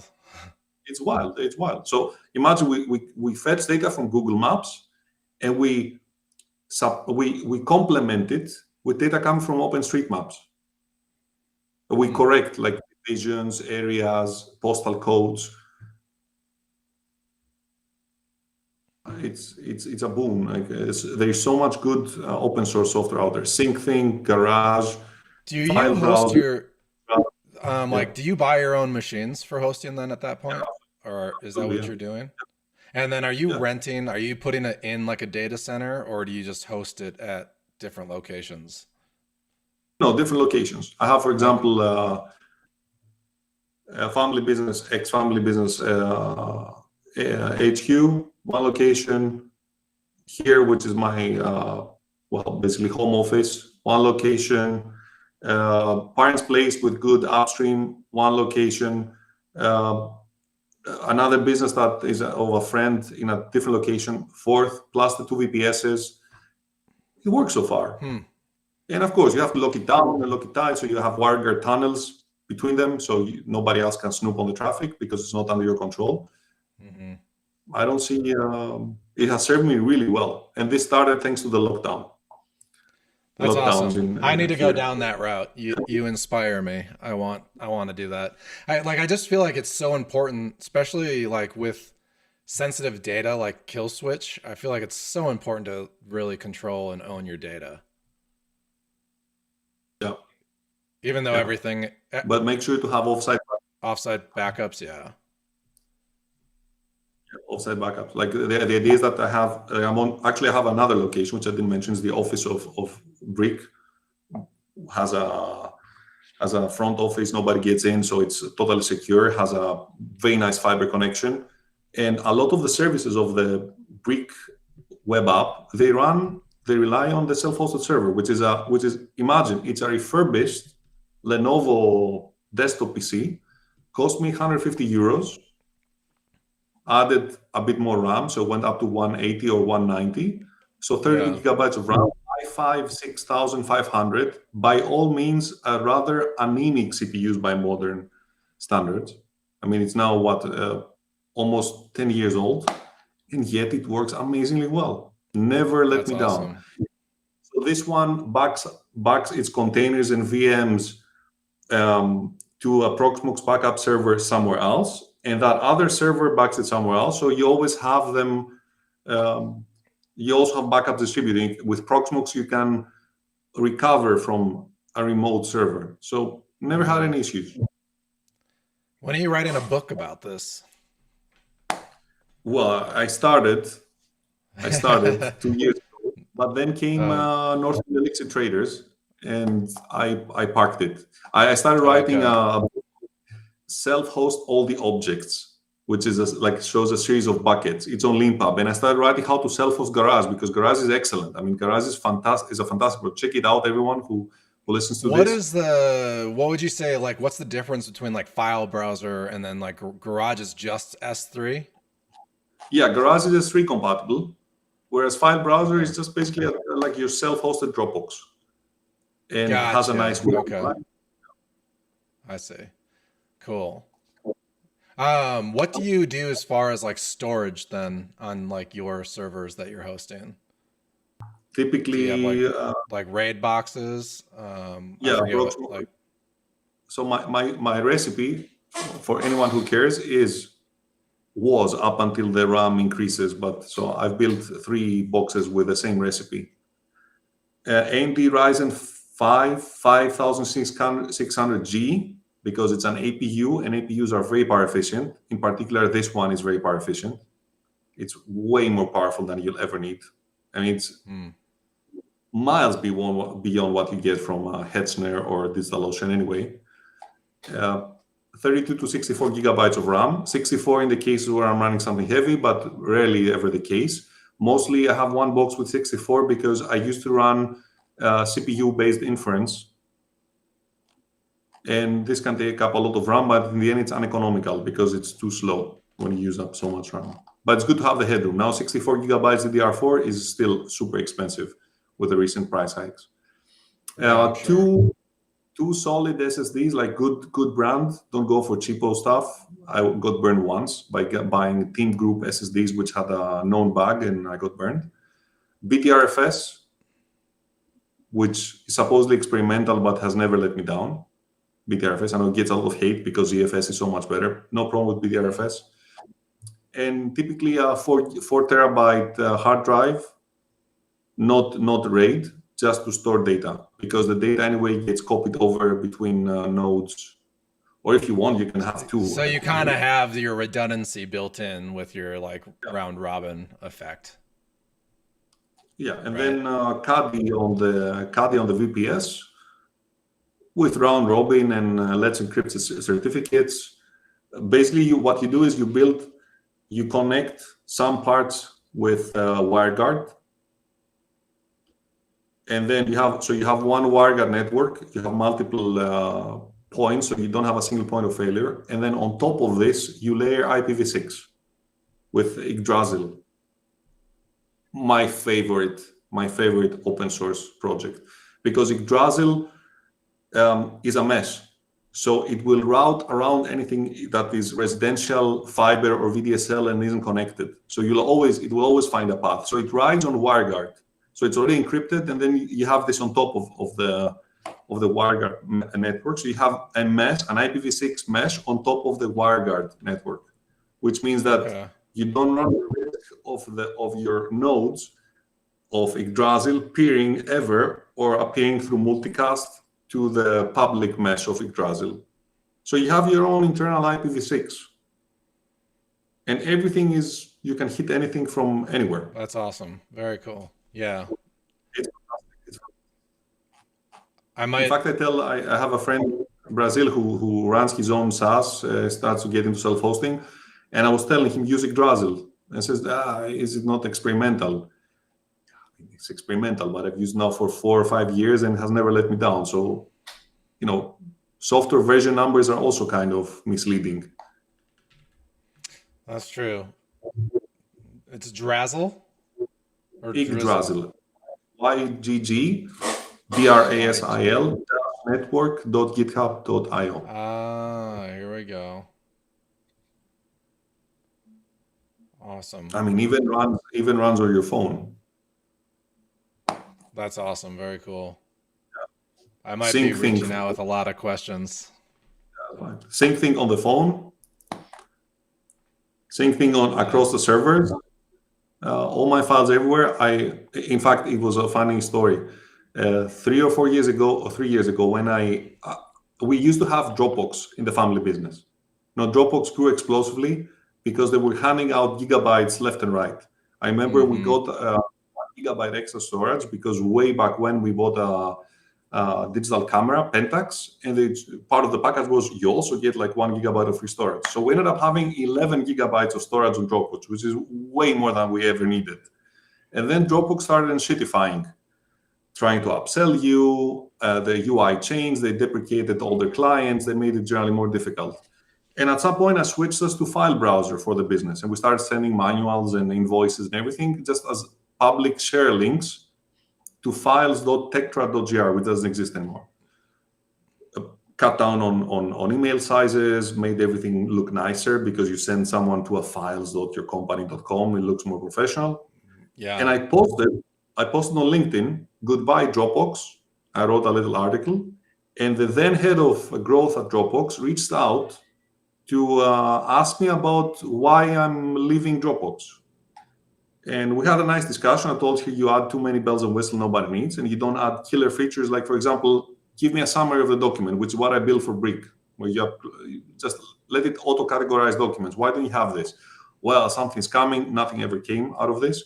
And it was funny because we ended the call, and soon after, as a thanks, I got some like 60 gigabytes on Dropbox, which I don't use anymore. So what's the point? I stopped using Dropbox too because they were nickel and diming. Like they just like any space that you had kind of disappeared, and then they just were like trying to get you, to pay for. I feel like their tiers were very small too. Like you couldn't afford, like you couldn't get your foot in the door just to use Dropbox as a convenient feature for less than like $10 a month. And I didn't want to use it. File browser, round robin in front of it, sync thing between them to sync the files, put it on your phone. Yes, it's not Dropbox. It's like the old hacking news comment that I could just as easily build this with rsync and so on. Yeah, you can build it, but it's trivial. If you're a techie, it takes you like 2 hours to set it up at most. And I have, for the past 3 or 4 years, I have all my files synchronized to my phone at any moment, all the documents I need, never pay a dime to anyone, offsite backups. What do I care about cloud storage? It's a stupid, outdated approach that you sell gigabytes. Big whoop, you sold me gigabytes. I can self-host a 4 terabyte disk here and a 4 terabyte disk there. And you sell me, like, how much was it? For 100 gigabytes, you pay something like $30 per month. Are you kidding me? I could just, everybody can do it. But if you can do it, why give them money? Right. Yeah. Isaac, I'm going to bother you now. I'm going to bother you and start building my own servers. But many people bother me about this because I have a friend or two who have converted to self-hosting, and now they have their own servers in Italy, on Malta, in Scotland, in Greece, doing backups and so on. It's a fantastic hobby also too. You learn a lot. It's a good reason to write off a vacation. Like I got to go set up a server. In so many years, I've never had an issue, but I had been self-hosting for the family business since 2002, back then with SUSE Linux 7.3. So I was early into the Linux game since 97. Okay. And I was always tinkering. Yeah. That's so cool. when the time came to get rid of Windows, or at least of Microsoft Office in the beginning, we switched to Star Office back then. Star Office, Sun Star Office, then OpenOffice, then LibreOffice. And around that time, I installed a server, which was a Pentium 4, Pentium 3, something ridiculous by today's standards, with 80 gigabyte disks, IDE disks, storing all the emails and storing all the files with Samba and everything. And this server lasted for 10 years. And then I upgraded with something equally anemic, and it lasted for another crazy number of years. And then another server, which was always the server got smaller, lower in power consumption, a bit more powerful because of generation. It runs on a Celeron, like some crappy Celeron, which I got for $100 or something. And That's it does awesome. has never needed anything. And meanwhile, I have friends who have, because in Greece, small businesses is the way to go because of taxation and labor laws. And I have friends who brought in an IT consultancy and they pay someone for a contract because they run Windows Windows Server and Outlook, and they bother all the time about the firewall and the antivirus. It's like, oh my God, like who has time for that nonsense? It's like zero added value. I agree. Meanwhile, we have zero cost for Microsoft Office licenses, but of course we never needed PowerPoint, which is good. Generally, in life, it's good to not have to do PowerPoint. If any job requires it, yeah, it's a problem. Dude, yeah, creating PowerPoint presentations, I'll pass, thanks. I did this for a few years. It's as part of my job. It's like it's very corporate. Waste of human potential. It's corporate. That's the definition. Corporate bore. I have very strong opinions about corporate, and I've lived through a couple of corporate environments, and I don't think I will ever change them, especially not after experiencing now the freedom of doing your own thing and finding your own path. It's just I luckily have never been in too corporate of a situation, but I know enough that I don't ever want to be, just from friends' stories and things, like the hoops you have to jump through just to get things done. Like, no thanks. No. I mean, it's good because you learn a lot. Like I travel the world, I saw things, learn many things. But at some point, the longer you go along the corporate career path, my impression is the more you learn to deal with the pathological issues of the organization in which you're working, and the less you actually learn things that are useful skills. So my biggest worry was that by the time I reach maybe 50 or 54, I will be totally de-skilled. And also there's ageism in every corporate, always. So what happens when you're 54, 55, if you're being made redundant because of cost cutting, because of AI or whatever, then what do you do? What can you do? Yes, you learn to manage culture, functional team. What do you actually do? What can you do? Right. It's the trap of safety, right? Everyone says they're in they have a safe job, right? It's comfort, but it's really not safe because you can be replaced at any moment and you're just another cog in the system, you know? I would never trade my 10 years in corporate, 3 different companies away because they were very useful, but I would not want to repeat them or stay on that path. Yeah. I mean, everyone needs to learn, right? And it's important to see how corporations operate too, I think. Like that's probably that's one thing I probably missed out on avoiding it. Well, you learn how human incentives work in structures, in hierarchies. You approach discussions, for example, when I talk to procurement departments, which are famously bureaucratic, no matter where you are. You learn who you're talking to, how they get incentivized, what kind of criteria they have for picking a supplier, what they care about. This can inform decisions. It's not a must-have. But most importantly for me was to see the differences in product development culture between a company that was doing turbochargers, super advanced engineering. I was super lucky because I was doing machine learning in 2009 to 2012. I had a cluster at my disposal, like a high performance computing cluster. It was a dream come true, like for a Linux geek. Then a company that is more sales oriented and has good products, but approaches it in a more structured way. Then a company that is a digital container. So it's good to see a variety of things because you see what works and what doesn't. You can qualify easier whether something works or not. For example, the books I write and the engineering mindset I put into them could never have come without the friction in those companies and learning what doesn't work and what does. Develop a hardware product, a cutting-edge technology in 1 year. For one company, it is doable. For another company, it is unthinkable. What is the difference? The assumptions they make to a large part, not so much technology. An impressive thing I found out. Uh-oh. What just happened to me? My camera failed. There we are. You are still. Do you still see me? Do you hear me or no? I think, one Hello? second. Sorry. Oops. Hello, everyone. This is the Elixir Mentor podcast. I'm your new host. But he can't hear me. All right. Can you hear me? I can hear you. I cannot see you. Okay. Something just happened with video, but not OBS. What's funny is Zach Daniel just dropped in the chat, and to go back to when we were talking about complex abstraction, and he just goes, the argument for complexity is job security. Absolutely agree. Absolutely. So many people do say that, or, they believe that, right? The smarter they are, the more irreplaceable they are. And that's just never actually true.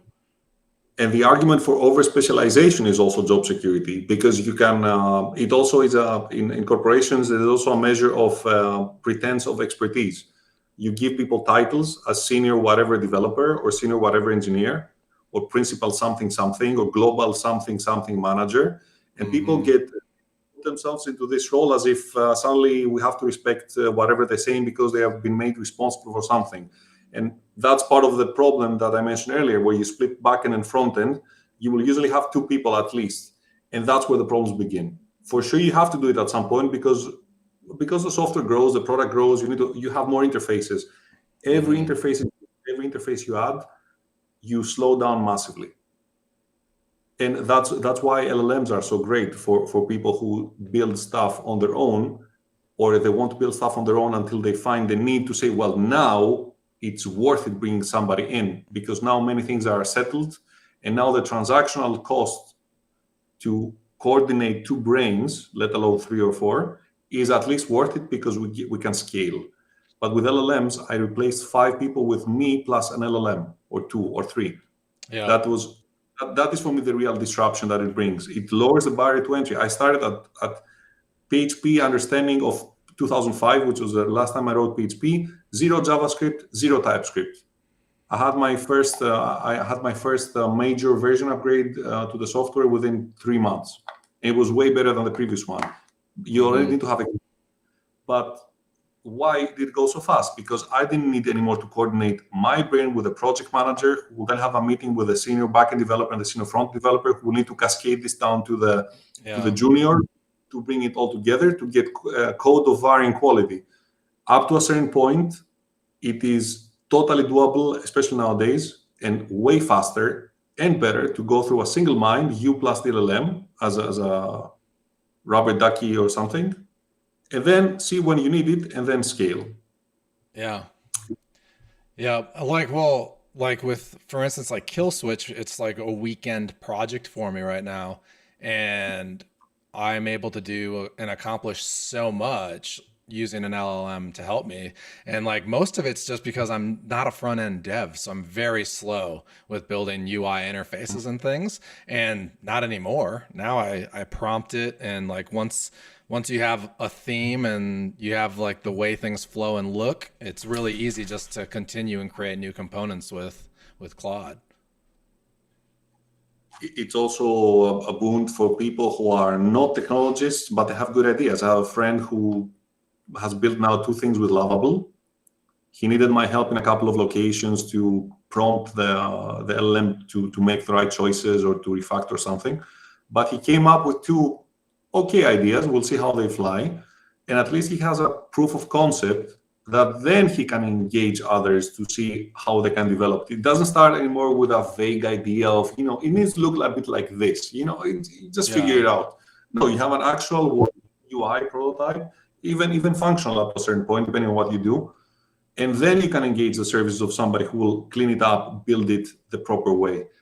That is a huge shift to the market, especially requirements gathering from senior stakeholders is famously the most painful thing you can do, because they all have their own ideas and they kind of expect you to mind read what they mean when they say that they want this to be fluid or nice or good looking or blue or whatever. And now you just say, well, prompt lovable or whatever to build it, bring it to the state where it satisfies you, put in the effort, better than doing requirements, pretending that you document your requirements and your user stories or whatever. And then we'll pick it up from there, where then we can iterate. That is another change that people don't look at. I'm not saying that a pure business person could build a complex app by themselves in Lovable. Right, maybe but you can at least make a proof of concept, probably. Yeah, and you have a better starting point for discussion with anyone who will develop it further, which is not what you could say up until maybe 2 years ago. And Zach brought up another good point. Problem is getting too clever tanks your company. So your job is secure, but only while your company can succeed in spite of crappy engineering. Yeah, I agree.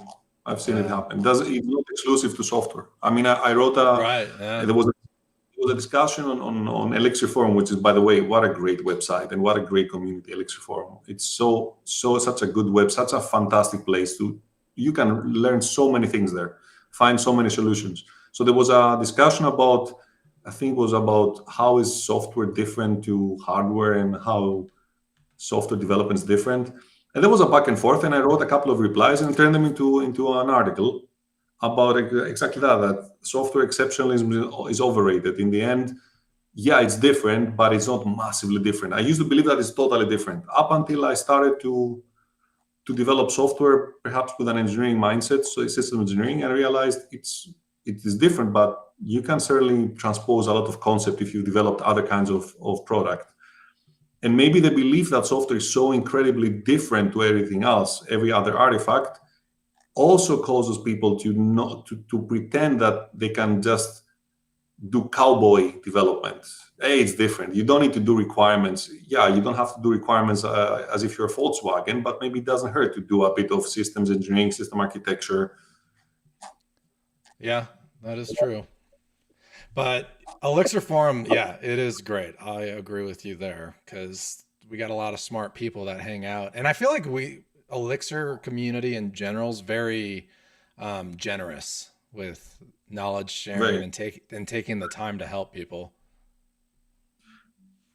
And low drama. And to some degree, I think it's also part of the reason why I think that Elixir is probably better, that it doesn't grow like, for example, Rust or Zig doesn't have the same hype, is that it attracts people who will think more about their decisions. And I have the feeling that the perception that it's an underdog or underappreciated or underused, many of us actually like it.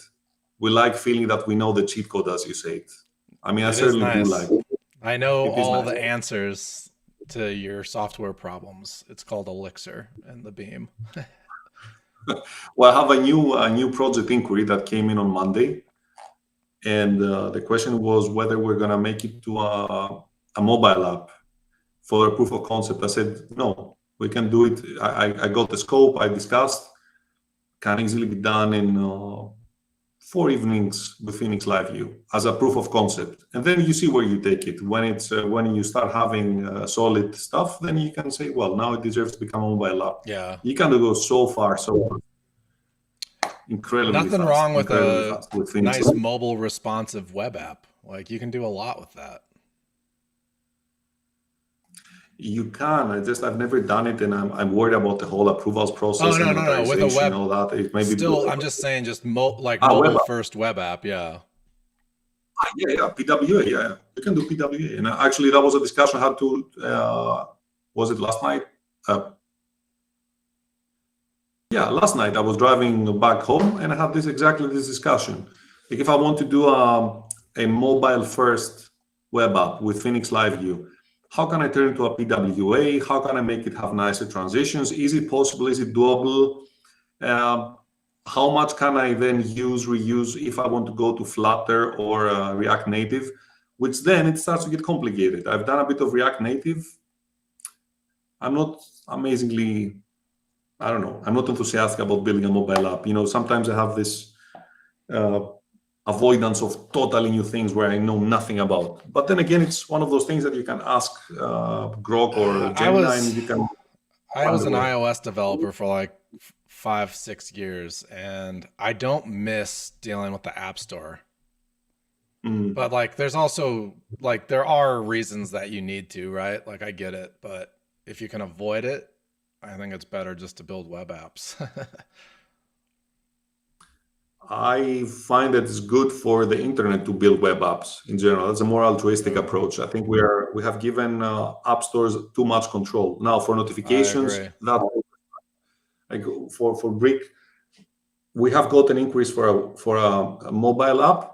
And when I show them that it works just as well on the iPhone 5 SE, they're like, okay, what about notifications? That's where you say, well, unfortunately, the two cartels of push notifications, that's what forces us to eventually do a mobile app. Now, what would be nice is if Apple just played nice and gave us access to notification, their API, but they don't want to do that.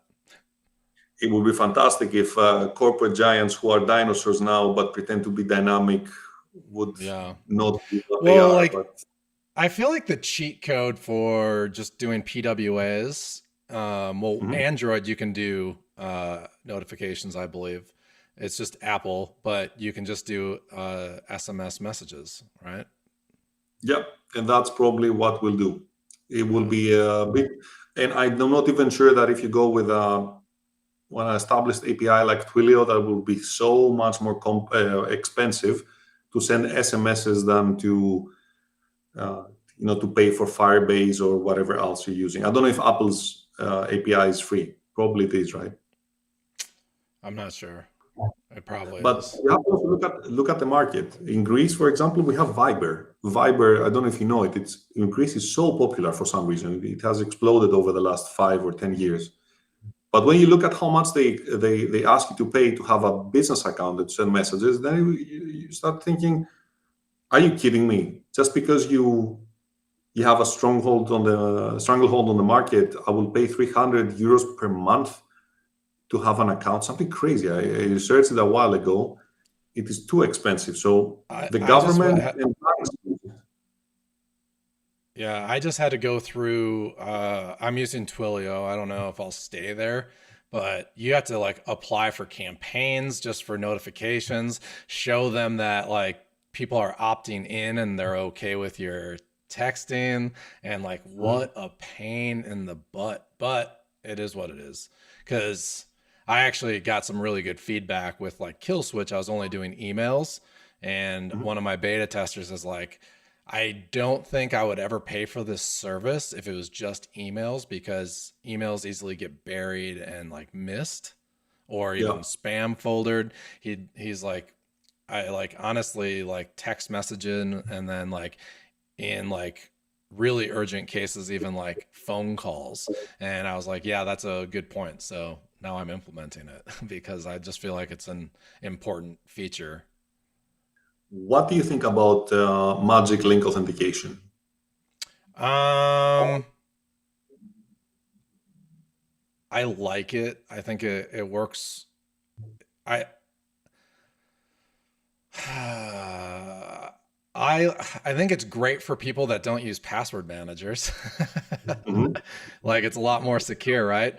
But with like for like in the case of Kill Switch, I don't know a good way to do it, because you need to have like right now I'm doing like basically like master key, like I'm wrapping my encryption master key with a password, and there's like not an easy way to do it without having a password. You know what I mean? So you need it to the end. Yeah. Do you do OTP? Not yet, but it's on my to-do list. I do plan to implement it. Yeah. Coming back to something you asked before, which I didn't answer, is how do I do rate limiting and so on? I mean, the standard approach is Hammer, right? On Elixir, it's a good one. I've used it, but I wrote my own gen server with buckets with a regressive curve of how many are allowed per 1 minute, per 5 minutes, per 10, per whatever, to rate limit queries. So I have a web app where people are entering, so they're using my API key to ask the government for the company details with a certain tax ID. And it's free, the limit is very generous. We're talking about 100,000 requests, never going to reach it. But somebody could abuse it and exhaust my allotment for whatever reason. So I just wrote a Gen server that does basic rate limiting. So you can use Hammer, but you don't need to. You can, if you just think of one simple rate limiting scheme, it's doable with a Gen server. Yeah. But why write your own? As you said with Oban, why write your own queuing system?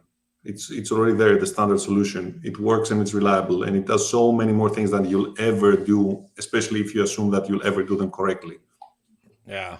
That's the problem, building it correctly, right? Yeah, or caching, Cachex and goodbye. I have a web app that I wrote.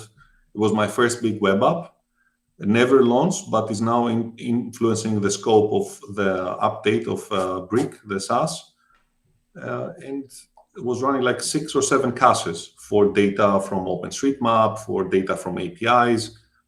Amazingly well, it worked amazingly well. That was an app where I look at the app I built in the summer of 2024, and I'm thinking, I built this? Like the meme, I built this, yeah, and it's still maintainable. It's still easy to read, it's still easy to understand, because Elixir is somehow, I don't know about you, but it leads me to write cleaner code, not in the clean code sense, but better structured, nice modules, composable functions, pipelines with pipeline operator. Every moment I spend writing PHP and Next.js TypeScript, I wish I would be writing Elixir right now. 100%. I feel the same way. I have another project where it's like a Chrome extension, and I hate when I'm writing TypeScript for my Chrome extension, but I love my backend because it's Elixir. I don't have such a big problem with TypeScript because it saved my butt. What happened was when the first version, the 0.5 version of the app was being written, it was still in JavaScript, and it was a disaster. My God, it was just endless bugs all over the place. Responses not matching for the server and so on. And at some point, the CTO of our development partner forced them to switch to TypeScript, and suddenly it was full of red squigglies, and then they squashed them to a large part.